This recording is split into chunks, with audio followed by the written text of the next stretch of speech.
Well,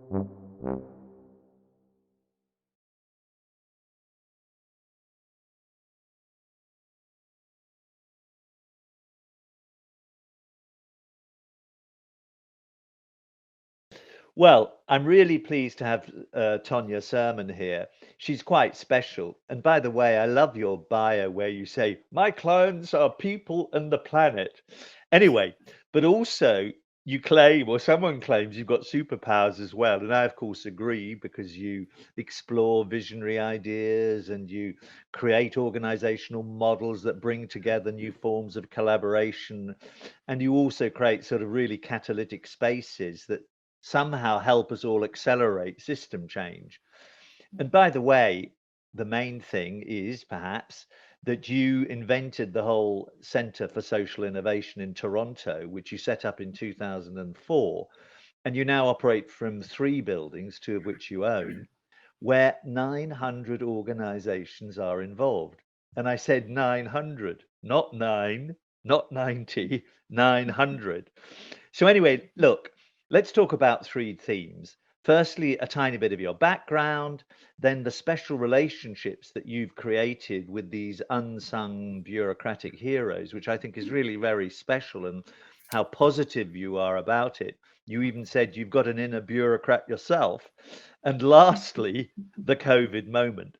So, just my first question, if you don't mind, is I always see you as a bit of a rebel, but in the best sense of the word rebel, because you've always pushed boundaries, I think, since you were young. I mean, were you an activist? Just tell me a bit. Mm. So, I think I wanted to be an activist when I was younger, and I just wasn't. I wasn't a critical enough thinker, to be honest. And when I started to like look at what I wanted to do, I was really have always been really interested in the relationship between the power of markets and social impact. And at the time in the 80s, those two never actually spoke to one another. So, in a sense, I guess I've been an activist to bring a more integrated approach. And I think in some ways now is the moment where all of that work from the 80s and the 90s and the early 2000s is coming to fruition, where I'm no longer alone in this quest to bring environment, economy, and social justice into that one conversation. So, although not an activist, actually in my heart and my soul I wanted it, I just wasn't smart enough, to be honest, Charles. So Well, you I'm more of said, a champion. I'm more of a champion than an analyst, a builder than yeah, than but a you're fighter. certainly active. You might Yeah, not be an activist, but you're active. Would you agree with yeah, that?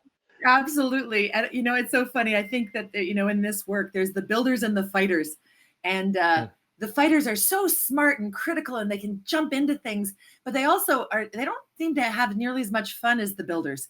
I'm definitely a builder. I like to try new things out, give it a shot, and have as many wonderful people around me as possible to be co-creating some of these ideas and solutions. Because I guess I just never really figured out that we couldn't. Yeah, yeah, no, that's interesting because I mean, what I like about you is you're doing 2 things often. Yeah, there's an idea around, you might have had it yourself, but you're really interested in making it happen rather than Yeah, just floating on a piece of paper. That's my yeah. sense. Yeah. I mean, my father was a talker, and he always had opinions about things, and it drove me mental. So for Yeah. me, the great rebellion was to actually do something. That I can relate to that. My father was a philosopher. My mother was so practical, and I kept on thinking, I hope I can combine the two or somehow. Uh, A Anyway, bit. but a bit on that active thing. I mean, you're a bit of a serial social entrepreneur. I mean, you told me once that you had set up 11 NGOs. I mean, what were they all about? What sort of topics did they cover? I mean, they weren't all NGOs. They were initiatives of some sort. One of them was Walk Your Talk Publications, which it was a failed attempt at publishing alternative environment and economy books. That was a complete failure. Another one, my favorite early one, was called Earth Shoppers back in the 80s. And I got to develop my own logo. I was 21 or 22 years old, and we created a board of directors, and we did all these things. And I got into the topic, and I realized I was completely over my head. So, I've done so many different crazy things. I worked on a backyard acid rain kit program when acid rain was a thing, and then worked on an alternative news magazine called Rabble.ca that still operates today.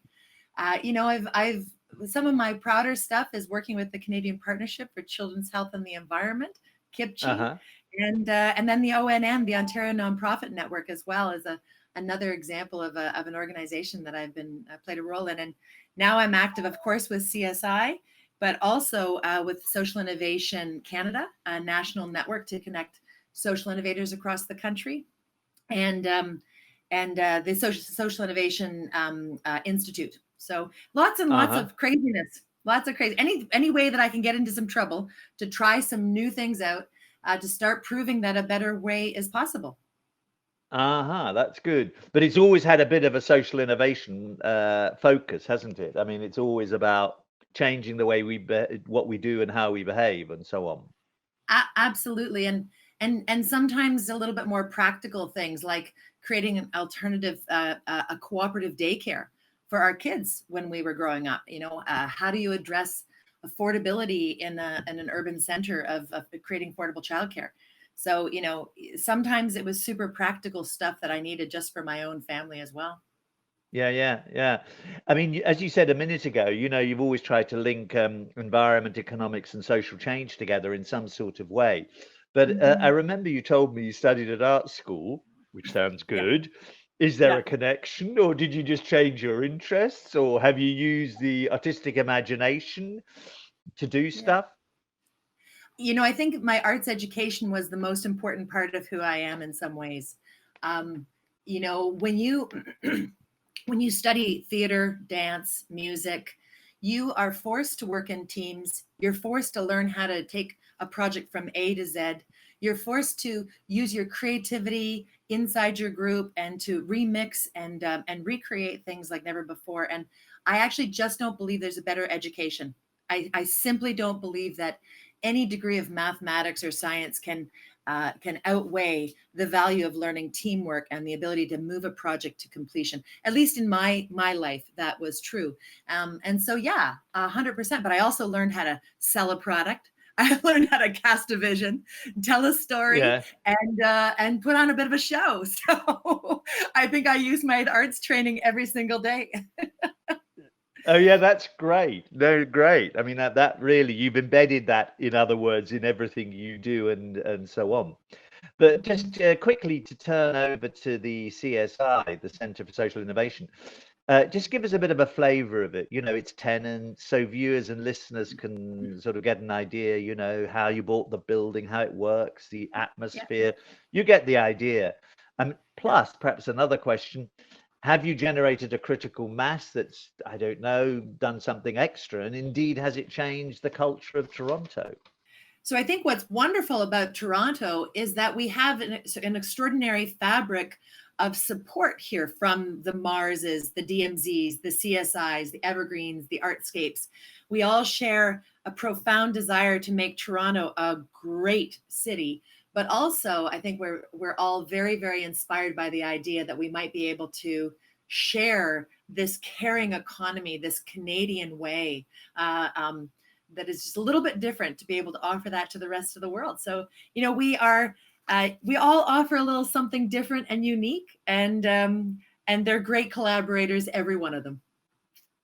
What I think is really interesting, and I know you are obviously in Canada know all about Toronto and perhaps in the US, but in Europe, people don't really know enough about how that ecosystem in Toronto works, which is really impressive, I have to say. Can I just switch a bit to you used a word allyship, which I think is a new word for me, which I think is great, which links to Mike Williams and unsung hero. I think you've had other unsung heroes that have helped you. Is that right? Those bureaucrats. Well, let me just tell you, I love my bureaucrats. So I have so many wonderful and extraordinary stories of these allies. Now, I'll just say the word allyship for me really does come from social justice movements. I mean, it's really around how we ally with our Indigenous communities, how we ally with our Black communities, how we ally with our trans communities.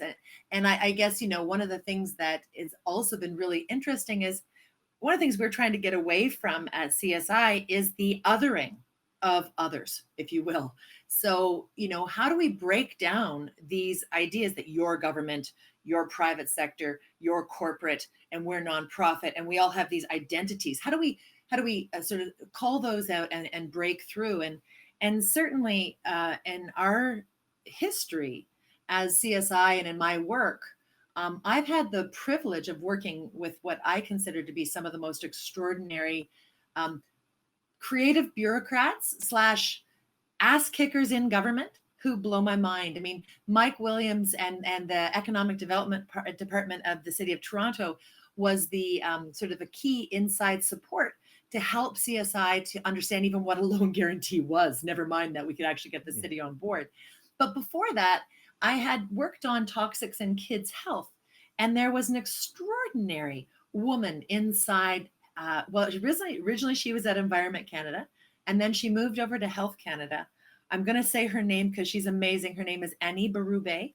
And that woman was so pivotal to helping us build a relationship between the Canadian Partnership for Children's Health and the Environment and the chemical producers and consumer products makers in Canada with government.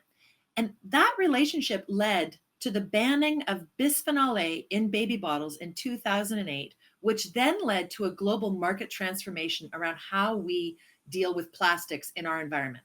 So if you take a look at the impact that Annie was able to have, she was able to strengthen, help us figure out how to navigate government, worked with us to hold a multi-stakeholder policy consultation, which led to one substance in one product being banned, which triggered a global transformation around plastic. Now look at the impact that these extraordinary people can have.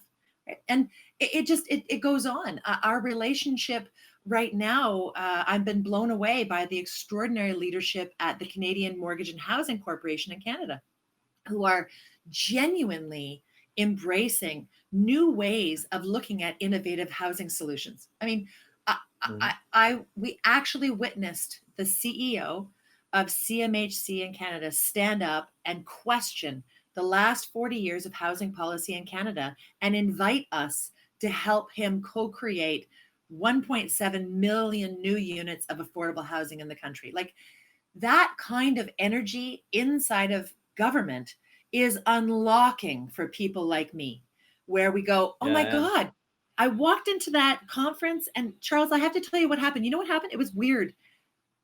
The bureaucrats were smiling. That never happens. It was amazing. And they were joking with one another openly with humor and authenticity. And they weren't pretending to be government people. They were being humans who had a mission and a mandate. And I have to say, that was the reason why I chose to continue to work with them, because that kind of openness shows me that we can find a way, because we all do care. We do want to work together. We want to change the world and make it better. And so the question is, how do we let go of the sort of personas that trap us and really embrace what's possible? You know, what I really like about that is that story or those stories or this trajectory is you're suddenly being quasi consulted. I mean, you're just part of the decision making or the creation machinery of Toronto and beyond. I mean, let's just go to the COVID moment. I mean, presumably you see, I mean, obviously there's a problem, but you probably see opportunities in the problem. Is that true? Have you got any thoughts on that? Yeah, I mean, look, COVID. Ouch. You know, we're in real estate. It's been a hard pill to swallow. But it's interesting because this COVID moment has actually opened up conversations in the city of Toronto again with creative bureaucrats that blow my mind. This time, Chris Rickett, who just never ceases to amaze me, willing to take a risk on my latest crazy idea. Right now, we're just working on, they've invited us into a conversation to address and to look at how do we bring social innovation and enterprising solutions together to address the issues of homelessness and hygiene. So just very concretely, as a result of COVID, Toronto has seen a more than doubling of the number of homeless people. So from they estimate there were about 8,000 homeless people before COVID. There are now over 20,000, and they're not going into shelters. They are actually setting up tents and building encampments all over the city. Now, of course, we also closed all the bathrooms throughout the city during COVID. Well, where do these poor people go to the bathroom? Where do they take a shower? Where do they clean their laundry? And so we're, you know, on a wing and a prayer, trying a new thing. We've built this. We're building a homelessness and hygiene lab to look at how we can co-create some innovative solutions and ideally develop some enterprising ways that we can address these very concrete issues. So in some ways, you know, we've been building this foundation for 16 years at CSI, you know, figuring out the social capital, the relationships, you know, developing our chops to be able to come to this moment. And it's a hard moment. No, that's interesting. And we're seeing people I mean, profoundly affected, but I think we're ready to go. but what that reminds me of is obviously that there's so much more to do, you know, to create this more just society and a planet that heals itself and so on. I mean, you've obviously got some other ideas in cooking up there somewhere that you want to make happen. This is sort of my last question. Have you got one, a secret idea that's about to explode? I hope it's regenerative circular economy. Listen, my okay, I'll tell you something. We're building the next economy, and we want to build it Yeah. back better. We want to take this moment of COVID and really say, look, we need an economic system that puts people and planet first. But I guess if I had to say what's my big idea / really little idea that I hope will become big is I've been asking myself this question of what comes after capitalism. It's just a little question. Yeah. And I Yeah, think yeah. I've got the answer. You ready? Okay. Yeah. Again, who the hell am I? But I just actually believe that all of the answers reside in something we learned in kindergarten, or maybe even before Uh-huh. that. I believe the answer is in the circle. I believe that the circle is the number one design principle for how we build our future. How do we Uh-huh. build a circular economy? How do we build inclusive economies? How do we ensure everybody's at the table? How do we design it and design our systems and our world and our economic and our culture and our policies so that they are circular, that no one is left behind? There's no waste in this system. So Uh-huh. I'm on a little mini campaign to prove that we can move towards what I call circularism, which nobody can pronounce, Uh, so it'll never go. But I actually think that's the secret. Like, I think we need to see we're all connected. We see that now with COVID more than ever, Charles. And so Uh-huh. the question is, what do we do in our own lives? How do we build the future? And I think the answer resides in the circles. I know that's very good. So let me end there and let me just say the word slowly. Circularism. I love it. And also, I want our listeners and viewers to really look up what CSI is doing because it's obviously quite inspirational. So, Tonya, thanks for all that. And I hope we're going to, well, firstly, a virtual hug, obviously, and hopefully see you face to face soon.